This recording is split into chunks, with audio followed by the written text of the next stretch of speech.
Roma and Condesa are two of the most inviting neighborhoods in Mexico City. Sunlight filters through the trees along Avenida Ámsterdam, the Art Deco facades feel cinematic, and cafés spill onto sidewalks that make every morning feel like a slow, beautiful ritual. These districts are gentle introductions to a city that can feel massive at first, and they offer an atmosphere that makes visitors fall in love before they even unpack. But behind the elegance is a story worth understanding. These neighborhoods have changed rapidly over the past few decades, and travelers often step into them without realizing just how much history, culture, and community they're walking through. Knowing a few simple things helps you blend in, support the people who live there, and enjoy Roma and Condesa with confidence and respect. Welcome to the Itinerant Traveler. These are the 15 mistakes visitors make in Roma and Condesa, and how to avoid them so your time in Mexico City becomes one of the highlights of your travels. Number 15. Treating Roma and Condesa like the same place. Most visitors treat Roma and Condesa like one neighborhood, but they're different worlds. Condesa is a planned garden district built around the oval loop of Avenida Ámsterdam. It's tranquil, leafy, residential, and shaped by two parks that act as its living room. Roma is older and more dramatic. Roma Norte is creative, bold, and packed with specialty coffee shops, speakeasies, and contemporary food. Roma Sur is quieter and more traditional, where the rhythm slows and fondas serve menu del dia to families and office workers. Once you understand these differences, your visit becomes much richer. Number 14. Staying inside the bubble the entire trip. Roma Norte, Roma Sur, and Condesa feel safe and curated, but they're not the full Mexico City. The real city's enormous, layered, and endlessly varied. Locals often comment that tourists never step outside the polished loop, and then complain that everything feels overpriced or not authentic. Step beyond the bubble. Eat in Navarrete for legendary tacos, walk Juarez for speakeasies and Little Korea. Visit San Rafael and Coyoacán for markets, parks, and creativity. Mexico City rewards anyone willing to explore. Number 13. Overlooking the history that shaped these districts. Roma and Condesa did not become trendy by accident. In 1985, a devastating earthquake destroyed much of this area. Wealthy residents left, leaving behind damaged buildings and abandoned mansions. Artists and counterculture communities moved in during the 1990s, giving Roma its bohemian identity. When the city revived in the early 2000s, creative energy attracted restaurants, galleries, and eventually international wealth. Knowing this explains why residents are protective of their home. The past sits behind every restored facade. Number 12. Treating English as the default language. Some cafes and restaurants speak English, but starting every interaction in English can feel presumptuous. A simple buenos dias, disculpe, or gracias shows humility and instantly shifts the tone. Locals often say this small effort separates respectful travelers from careless ones. You do not need perfect grammar, you only need effort. Number 11. Wearing beach or resort clothes. Clothing is not just about style here. Roma and Condesa are relatively formal urban neighborhoods. Locals notice beach sandals, gym shorts, or very revealing outfits. You'll see shorts and casual wear, but usually tailored and clean. Flashy prints, micro shorts, and resort looks stand out. Centro, Polanco, and most dinner restaurants expect more polish. Think city casual, not beach casual.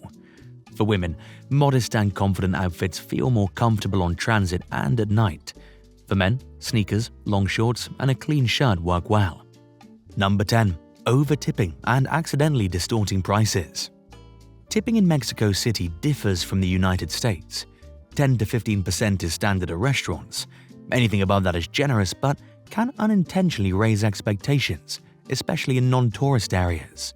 20 to 30% tips can be viewed as imposing foreign norms. Tip fairly within local customs. By the way, if you want restaurant ideas outside the usual tourist picks, watch our dedicated Mexico City restaurant guide. It highlights both well-known spots and local favorites you should not miss. Number 9. Treating prices like entertainment. One of the most common local complaints is hearing visitors talk loudly about how cheap everything is. For residents, these neighborhoods have become expensive. When foreigners talk about rent or food prices as if they're trivial, it stings. Compliment the quality, not just the cost. Your presence has influence. Respect the economic reality around you. Number 8. Booking residential Airbnbs without understanding the impact. Airbnbs sit at the center of the conversation about rising rents. Homes that once housed families now serve short-term visitors because landlords prefer earning in dollars. This contributes to displacement and frustration. To support the community, stay in hotels or regulated boutique properties. Ignacia Guesthouse, Condesa DF, and other established hotels strengthen the local economy without displacing residents. If you choose an Airbnb, pick legally zoned units designed for travelers.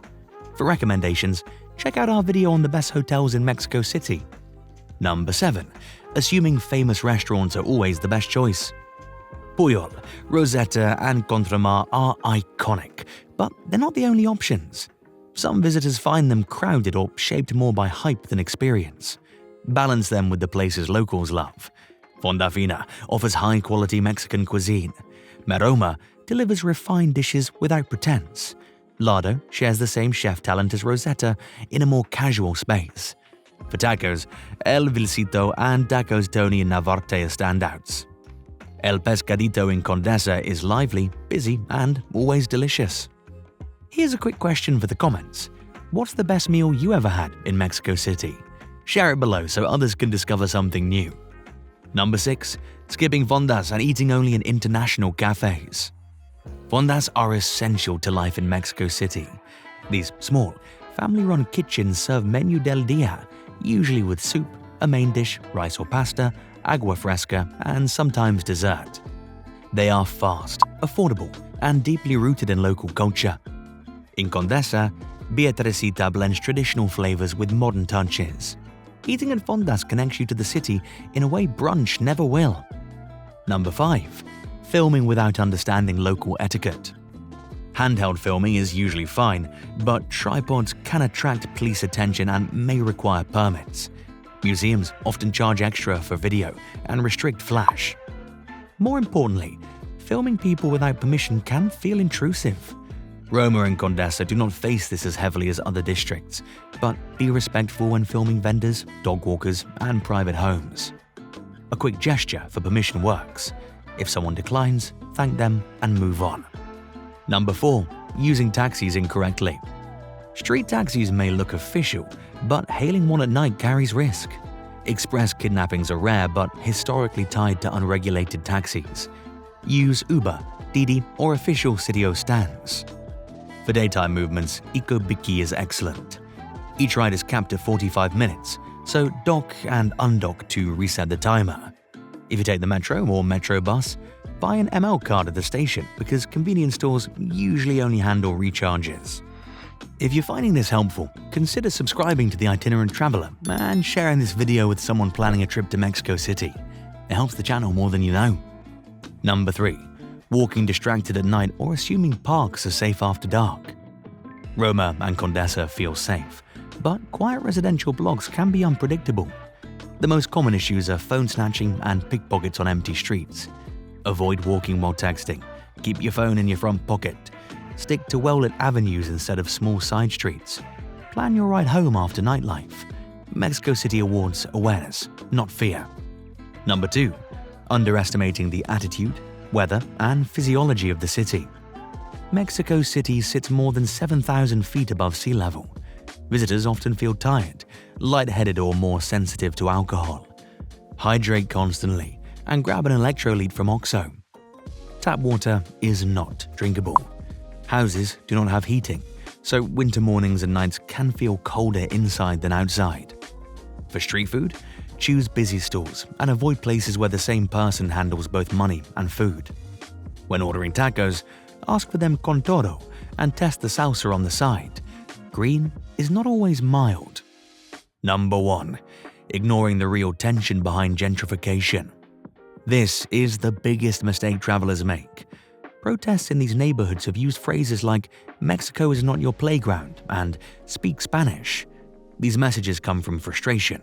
Rising rents, Airbnbs, and the influence of foreign income have reshaped everyday life. The term white Mexican describes local elites who have contributed to this trend, and foreigners sometimes get grouped into the same resentment. The best approach is simple. Speak a little Spanish, keep your volume low at night, support local businesses. Remember that behind every beautiful street is a community trying to protect the place they love. Mexico City rewards respect, attention, and curiosity. When you understand the rhythm of Roma and Condesa, you will experience the best of the city.